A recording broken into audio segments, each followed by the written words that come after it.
Josh, a good thing you're here. We've just finished an urgent management meeting, and our quality control team has reported a high failure rate on the clutch component of our lift trucks. We need to do a major recall of all trucks sold in the last 3 years. We must get our technicians to those customers ASAP so they can replace the part. A recall? Oh, how am I going to find all those customers? Many of those trucks were sold through dealers, so I'll need to get lists of their customers. Oh, I hope they know who they sold these trucks to. And I'll need to schedule appointments to fit the new parts. I need to start making spreadsheets, find databases. Oh, this could take months. Oh, what a headache! Chill, Josh. Good thing we've got Asset 360.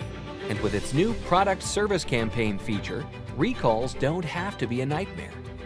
With Asset 360, your organization knows a lot about its customers and their assets, including products sold to customers through dealerships and other channels. A product service campaign, or PSC, will help you identify the specific assets affected by the recall, and it displays the number of assets that have been reached versus those still pending. Now you can track your progress, boost equipment uptime and compliance, and improve CSAT and NPS scores. Campaign creation can be customized. By setting a work type on the campaign, you'll create work orders that will be auto-populated with the parts and repair steps needed to complete the job.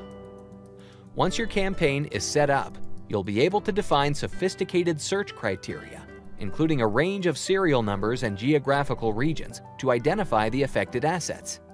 You can preview your search results to ensure you're finding the correct data before finalizing the search. Search results can be filtered, modified, and analyzed. You can manually add assets to the results and adjust the delivery method for each entry. When you save your results, output records like work orders and cases will be generated. Wow, look at that! Maybe I can take off a little early today.